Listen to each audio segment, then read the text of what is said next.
हम न प्रणश्यामी सत में न प्रणश्यति। जो पुरुष सब में, भगवान कहते हैं कि सब में जो पुरुष मुझको देखता है और सबको मुझ में यानी मुझ परमात्मा के एक अंश में है और सब के वहां मुझ परमात्मा को व्यापक रूप से देखता है, उससे मैं कभी छिप नहीं सकता, उससे मैं कभी अलग नहीं हो सकता, अदृश्य नहीं हो सकता और वह मुझसे कभी अदृश्य नहीं हो सकता। वो मुझको देखता रहता है और मैं उसको देखता रहता हूं। तो ये बात सिद्ध हुई कि सब में भगवान समझ करके सबकी सेवा करना बहुत उत्तम है और सबको भगवान समझ करके सबकी सेवा करना बहुत उत्तम है। तो इस प्रकार की सेवा जो है निष्काम भाव से करनी चाहिए। ममता, अहंकार आदि जो है, राग द्वेष आदि जो है, इन सब दुर्गुणों से रहित होकर के और सबकी सेवा करना परम सेवा है। इस प्रकार से सेवा कर करके और उसके बीच के वहां समझो कि अहंकार आ जाता है कि मैंने सेवा करी, तो साधक के लिए वो अहंकार भी एक प्रकार से कलंक है। इसलिए अहंकार से रहित होकर के, ममता से रहित होकर के और कामना से रहित होकर के और आसक्ति से रहित होकर के जो सेवा करनी है वो सबसे बढ़ करके उच्च कोटि की सेवा है। योग के सिद्धांत से भी यह बात है और भक्ति के सिद्धांत से भी यह बात है, सांख्य के यानी ज्ञान के सिद्धांत से भी यह बात है। सभी सिद्धांतों से यह बात एक प्रकार से सर्वोत्तम मानी है। तो इस बात को ध्यान में रख करके अपना जीवन इस प्रकार से बिताया जावे तो भगवान के ध्यान से भी यह बात बढ़ करके है। ध्यानात् कर्म फल त्याग त्यागा शांतिरंतरम। परमात्मा के ध्यान से भी जो निष्काम कर्म जो है, फल की इच्छा को त्याग करके, आसक्ति को त्याग करके, जो ऐसा जो है त्याग रूप जो अपने कर्म जो है वो करने वाला परम शांति को प्राप्त होता है। हरिओम शांति शांति शांति। इस सब प्रकार से सेवा विषयक व्याख्यान श्री जयदयाल जी गोविंद का द्वारा आज मिति ज्येष्ठ कृष्णा षष्ठी तदनुसार तारीख 12/5/55 को गीता वन में प्रातः काल 5 बजे दिया गया। नारायण नारायण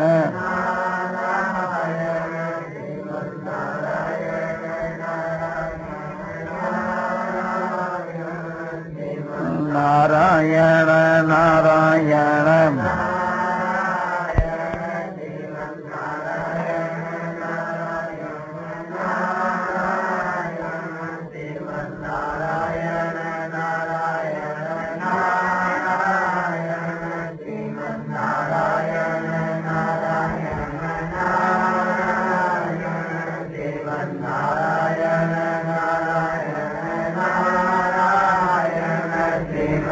नारायण नारायण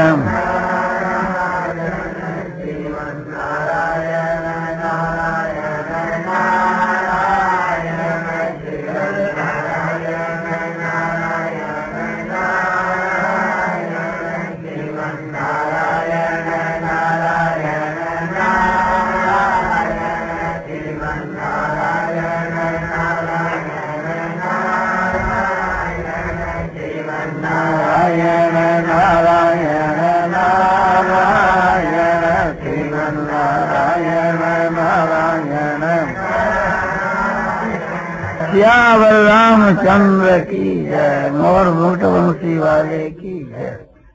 इंद्रियों से जो काम हो रहे हैं, शरीर से काम हो रहे हैं और मन से काम हो रहे हैं, इसमें मन के द्वारा जो काम हो रहे हैं, जो कोई बलवान है तो हर वक्त मन न संभाल लेना चाहिए कि ये मन जो है, मन क्या कर रहा है, इस बात की तरफ में विशेष ध्यान रखना चाहिए। इस मन की एक तो बुरी आदत है, इसलिए स्वाभाविक ही संसार का चिंतन करने लग जाता है। एक तो संसार में आसक्ति विशेष है, ये कारण है। दूसरा, इसको स्वभाव पड़ गया, इसकी जो एक बुरी आदत है कि फालतू संसार के विषय को चिंतन करना। रात्रि के सोने के समय में भी यो ख्याल करना चाहिए और देखते रहना चाहिए कि मन भगवान का चिंतन कर रहा है ना। हम मन से भगवान का चिंतन करें, इसमें कुछ अहंकार का भाव अधिक रहता है कि हम करें, और इस मन से चिंतन हो रहा है इसे तो हम देखता रहें, इसमें अहंकार कम रहता है। इसके लिए विशेष निगाह रखने की आवश्यकता है, क्योंकि ये बतलाया है कि यंग यंग वापी समरण भावं तयतम ते कलेवरम तम तमेवेति कौन्ते सदा तद भाव भाविता। हे कौन्ते, मनुष्य जिस जिस भाव को भावता हुआ शरीर को त्यागता है उसी को प्राप्त हो जाता है। सदा तद भाव भाविता, सदा जिस भाव को भावता है यानी जिस भाव से भावित रहता है उसी भाव से भावित रहता हुआ और मनुष्य शरीर को त्याग करके जाता है, उसी को प्राप्त हो जाता है। इसलिए हर समय के बीच के वहाँ भगवत भाव से भावित रहते हुए अपना समय बिताना चाहिए, यानी भगवान के स्वरूप का चिंतन करते हुए अपना समय बिताना चाहिए। क्योंकि शरीर का कोई भरोसा नहीं है, किस समय के बीच के वहाँ आकर के मृत्यु प्राप्त हो जाए। तो इस वास्ते सदा भगवत भाव से भावित रहना चाहिए, माना परमात्मा के स्वरूप को हर वक्त चिंतन करते ही रहना चाहिए। एक तो ये बात है कि सदा जिस प्रकार का अभ्यास करता रहता है अंत काल में स्वाभाविक ही उसी का अभ्यास होता है। और दूसरी बात यह है कि काल को कोई भरोसा नहीं है, तो हर वक्त आपको सावधान रहना चाहिए। तो फिर कोई जोखिम की बात नहीं है, नहीं तो बड़ी भारी जोखिम है, क्योंकि यह कानून है कि यह मनुष्य मरने के समय के बीच के वहां जिस वस्तु को याद कर लेता है, पशु पक्षी कीट पतंग, तो ये उसी स्वरूप को प्राप्त हो जाता है। मरते समय में जो देवताओं को याद करता हुआ जाता है वो देवता बन जाता है, पशुओं को याद करता जाता है वह पशु बन जाता है, पक्षियों को याद करता जाता है वो पक्षी बन जाता है। यानी मरने के समय में जो चिंतन है तो उसी स्वरूप में यह ढल जाता है। तो इसलिए हर वक्त भगवान को याद रखना चाहिए और तीव्र अभ्यास करने से ये बात हो सकती है। भगवान अर्जुन से कह रहा है कि तस्मात् सर्वेषु कालेषु मां मनुष्यमर युद्ध था। इसलिए हे अर्जुन सब काल के मत मेरा स्मरण कर और युद्ध चाहे और युद्ध भी कर। तो इसमें सब समय के वहां भगवान को स्मरण करना मुख्य है और युद्ध करना गौण है।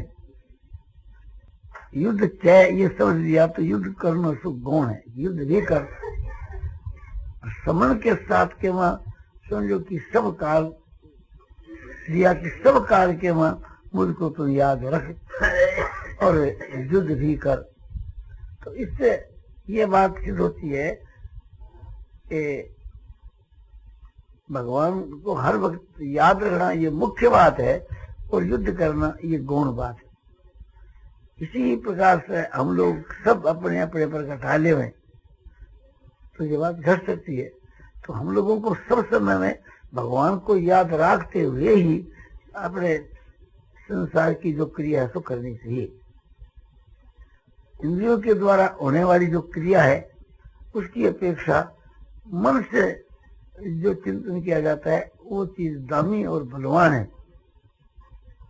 हम लोग शरीर से भी कछु काम कर रहे हैं, इंद्रियों से भी कछु काम कर रहे हैं, नेत्रों से देख रहे हैं और कान से सुन रहे हैं और स्वाभाविक जो हवा चलती है उससे का स्पर्श भी हो रहा है, बाहर की कहीं गंध आ गई तो उस सुगंधी भी आ गई, किंतु मन हमारा उस परमात्मा में लग गया हुआ है, तो वो बात ही प्रधान है, तो ये गौण है। और हम वाणी के द्वारा भगवान के नाम का जप कर रहे हैं और मन से इस संसार का और विषयों का चिंतन कर रहे हैं, तो यहाँ मन से जो विषयों का जो चिंतन कर रहे हैं, ये बात ही प्रधान मानी जाएगी।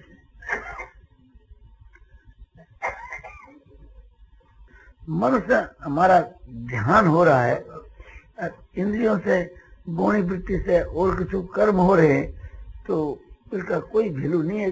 गौणी वृत्ति से जो कर्म हो रहे हैं, भगवान इस बात को विशेष काम में लावेंगे जो मन से भगवान का हम ध्यान कर रहे हैं। मन हमारा भगवान के गुण और प्रभाव की तरफ है, इंद्रियां हमारी संसार की तरफ है, तो मन जो हमारा भगवान की तरफ है वो बात ही प्रधान मानी जाए।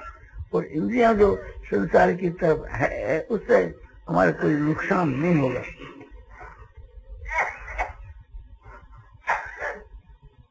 जैसे ज्ञानी महात्मा पुरुषों की इंद्रियां समझो कि विषयों में बढ़ रही है और उनका समझो कि लक्ष्य इंद्रियों के भोगों की तरफ नहीं है, उसका कोई भी वैल्यू नहीं। इसी प्रकार से हम लोगों को एकदम परमात्मा में ही मन बुद्धि लगा देना चाहिए और गौणी वृत्ति से संसार का काम हमारा अपने आप ही होता रहेगा। उसके लिए मन बुद्धि लगाने की विशेष आवश्यकता नहीं है। सदा का जो मुहावरा है, इसी मुहावरे से ये सब काम होते रहेंगे। अंतःकरण की भी वृत्ति लेस मात्र रहेगी गौणी वृत्ति, किंतु मुख्य वृत्ति भगवान की तरफ रहनी चाहिए। इसको समय समय के ऊपर विचार करना चाहिए कि जिसके प्रभाव से इसका समय जो है सो बहुत ही दामी बन जाए। दामी बनने का अभिप्राय यही है कि मन बुद्धि से भगवान का चिंतन मनन होता रहे, तो वो समय बहुत ही दामी है। मन बुद्धि की तरफ ख्याल रखने से जो गाफिलत के मन का समय बीतता है उसका बहुत शीघ्र ही सुधार हो सकता है।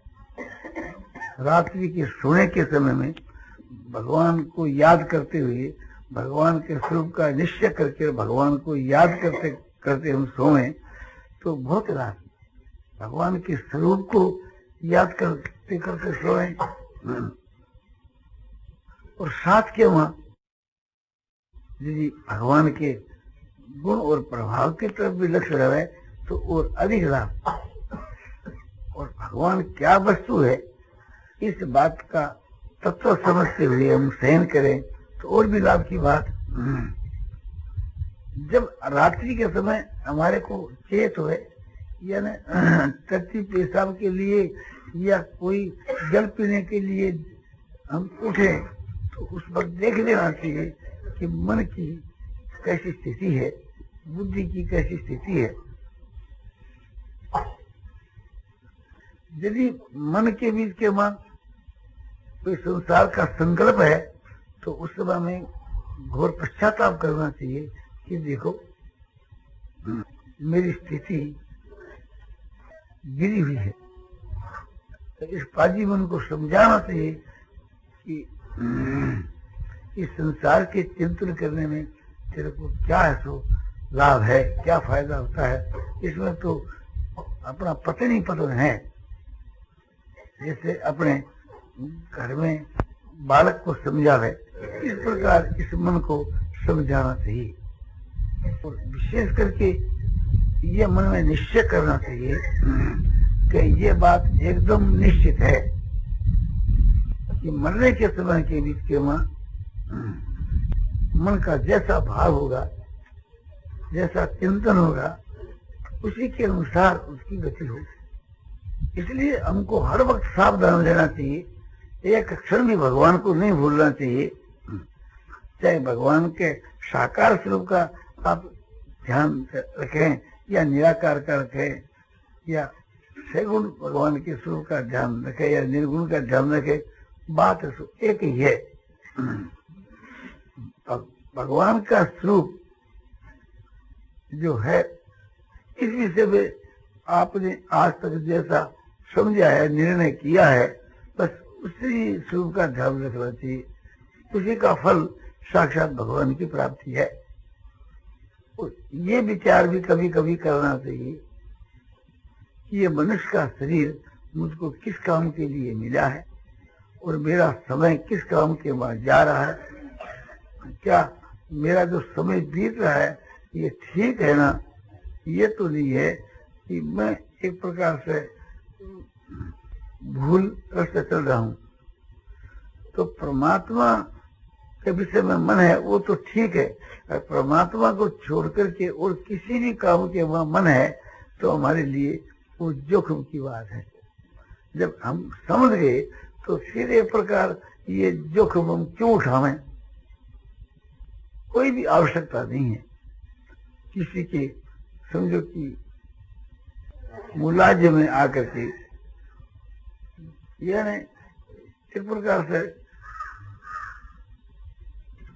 किसी के दबाव में आकर के या किसी के संकोच में पड़ करके के और हम अपने समय का दुरुपयोग करेंगे तो इसका नतीजा हमारे लिए बहुत ही खराब हो। परमात्मा की प्राप्ति के विषय में परमात्मा की जो समृद्धि है हर वक्त, वो सबसे बढ़कर के साधन है। इससे बढ़कर और कोई भी साधन नहीं है। स्त्री, पुत्र, धन, रुपया, इनके साथ के वहां हमारा कोई नित्य संबंध नहीं है। ये अपना माना हुआ संबंध है, बनाया हुआ संबंध है, वास्तव के वहां संबंध नहीं है। वास्तव के वहां हमारा संबंध जो है वो तो भगवान से है। इसलिए हर वक्त हमको भगवान को याद रखना चाहिए। भगवान के साथ तो हमारा संबंध है ही, हम उसको भूल गए हैं और कोई नया संबंध उसे स्थापन नहीं करना है। भगवान अंशी हैं और हम उनके अंश हैं। भगवान हमारे स्वामी हैं और हम उनकी सेवक हैं। तो भगवान को मालिक समझ करके, स्वामी समझ करके और हर वक्त उसको याद रखना। यदि भूल हो जावे है तो इसके लिए भगवान से भी मदद लेनी चाहिए। भगवान से भी बार बार ये प्रार्थना करनी चाहिए कि प्रभु मेरा मन बड़ा भाजी है, विचार के द्वारा तो मैं आपका ही ध्यान रखना चाहता हूँ, आपका ही सम्मान करना चाहता हूँ, किंतु इसकी बुरी आदत पड़ गई, इसलिए मैं अधिकांश में भूल जाता हूँ। तो इसके लिए मैं ये आपसे मदद चाहता हूँ कि मेरा बराबर ध्यान बना रहे, आपका चिंतन हर वक्त बना रहे, यही मैं आपसे प्रार्थना करता हूँ। आपके मां मेरी जो श्रद्धा कमती है, प्रेम कमती है, ये इसमें प्रधान कारण है। और मैं अपने विचारों के अनुसार कुछ चेष्टा तो करता ही हूँ, किंतु सफल नहीं हो रहा हूँ। इसलिए मैं आपसे ये मदद चाहता हूँ कि हर वक्त मेरा ध्यान बना रहे और मैं कभी आपको नहीं भूलूं। मैं जिस काम को बुरा समझता हूँ विचार के द्वारा, और आपसे मैं प्रार्थना करता हूँ कि आप इस खराब चिंतन से मुझे हटाइए। और मैं भी हटना चाहता हूँ और आपसे प्रार्थना भी करता हूँ और आप मदद भी करते हैं, ये भी पद में प्रतीत होता है, किंतु संसार में आसक्ति के कारण से ये मन बलात्कार से संसार की तरफ चला ही जाता है। ऐसी परिस्थिति के बीच के मां स्व आपकी शरण के, स्व आपकी मदद के और दूसरा उपाय समझ में नहीं आता। मैं विचार के द्वारा ये चेष्टा भी रखता हूं कि मैं हर वक्त आपका ही ध्यान करूं और आपके स्व संसार के किसी विषय का चिंतन नहीं करूं, फिर भी बलात्कार से संसार का चिंतन हो जाता है और आपको भूल जाता हूं। तो ऐसी परिस्थिति के वहां एक से स्व आपकी मदद के बिना और कोई भी उपाय नहीं। संसार के मन की जो आसक्ति है और बुद्धि के विचार के द्वारा उसे बुरा समझ करके मन को वहां से हटाना चाहता हूं, किंतु आसक्ति के कारण से थी कोशिश करने पर भी पेश नहीं आती है। तो ऐसी परिस्थिति के बीच के मां एक प्रकार से क्या किया जाए, और हमारे लिए बहुत ही दुख की बात है, ऐसा समझ करके भी एक प्रकार से विचार से ये बात समझी जाती है, बड़ी दुख की बात है, किंतु हृदय से थी एक प्रकार से न दुख होता है न रुलाई आती है और एक प्रकार से एक उसमें संतोष सा ही रह जाता है। तो ये कारण यह है कि मन को ये संसार का चिंतन प्रिय लगता है। विचार के द्वारा तो ये समझ में आता है कि प्रिय नहीं लगना चाहिए, किंतु लगता है प्रिय, और उसके वहां रस आता है। इसी कारण से ये मन वहां एकदम रुक जाता है, उसके वहां तन्मय हो जाता है। और ये इसके लिए खतरे की चीज है। ये बुद्धि से ये बात समझ में आती है कि इसके लिए खतरे की चीज है, किंतु वर्तमान के वहां रस उसमें प्रतीत होता है। इस कारण से ये उससे हटना नहीं चाहता। ये एक बड़ा भारी दोष है। इस दोष के कारण ही इसकी एक प्रकार से समझो कि दुर्गति हो रही है। यही दुर्गति है जो वर्तमान के बीच के वहां परमात्मा को छोड़ करके इस संसार का चिंतन करता है। इसका नतीजा बहुत ही खराब। बारंबार इस विषय में विचार करना चाहिए। मुझको क्या तो रुपयों से संबंध है, क्या शरीर से। न तो रुपयों के साथ में हमारा संबंध न शरीर से और न विषय भोगों से और न किसी चराचर प्राणी से। ये जो हमारा संबंध है क्षणिक है और वास्तव के माना हुआ है और अनित्य है, किंतु ऐसे होने पर भी संसार का चिंतन करते हुए यदि मृत्यु होगी तो इसकी दुर्गति हो। वर्तमान में भी इसकी दुर्गति है, पतन ही है, और परिणाम भी इसका बुरा है। इन सब बातों को विचार करके और भगवान के सन्मुख होकर बारंबार रोना चाहिए, पश्चाताप करना चाहिए, और हृदय के बीच के वहां एक इस विषय का अनुभव होना चाहिए। ईश्वर ने हम लोगों को जो विवेक दिया है और जो शक्ति दी है, वो हमारे देखते देखते और समझो कि हमारा समय जो है व्यर्थ हो जा। हमारी जो शक्ति है वो एक प्रकार से थी व्यर्थ हो जा रही है। हमारा जो विवेक, हमारी जो बुद्धि, ये सब एक प्रकार से थी हमको धोखा दे रहे।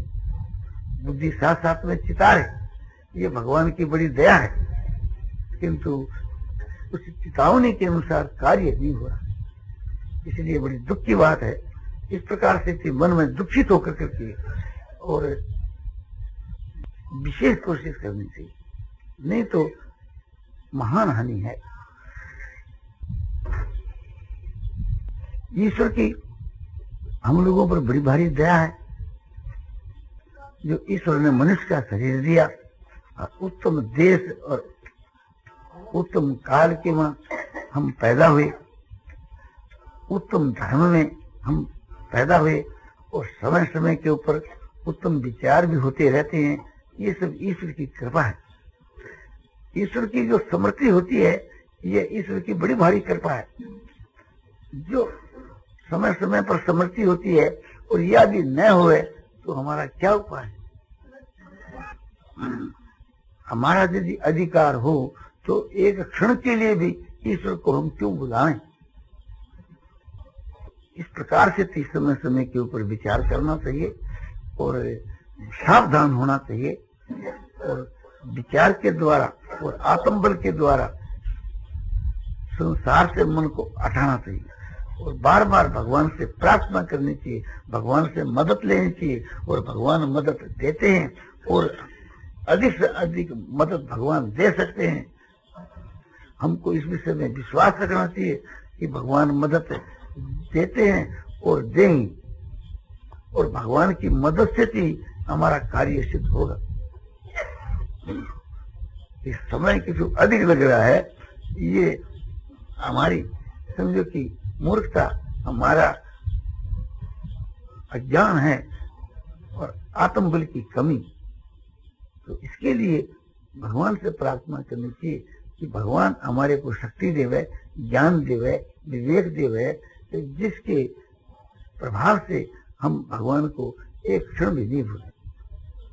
पर उससे हम जो सहायता चाहते हैं केवल इस विषय के मां कि भगवान का हर वक्त स्मरण होता रहे, भगवान के मां हमारा प्रेम हो, भगवान के मां हमारा विश्वास हो, भगवान का चिंतन हो, भगवान की प्राप्ति हो। ये सब जो कामना है ये निष्काम के तुल्य है और समय समय के ऊपर दिल खोल करके भगवान के सन्मुख रोना चाहिए, विलाप करना चाहिए, पश्चाताप करना चाहिए और भगवान से याचना करनी चाहिए कि प्रभु एक प्रकार से आपकी कृपा से ये सब काम होगा। मैं बिल्कुल कमजोर हूँ, मैं एक प्रकार से बहुत ही कमजोर हूँ, मेरा विचार किसी चलता नहीं है, आसक्ति के कारण से ये हमारे में अज्ञानता है। अध्यात्म विषयक विचार संबंधी व्याख्यान श्री जयदयाल जी गोयनका द्वारा आज मिति ज्येष्ठ कृष्णा सप्तमी तदनुसार तारीख 12/5/55 को गीता भवन में प्रातःकाल 5 बजे दिया गया।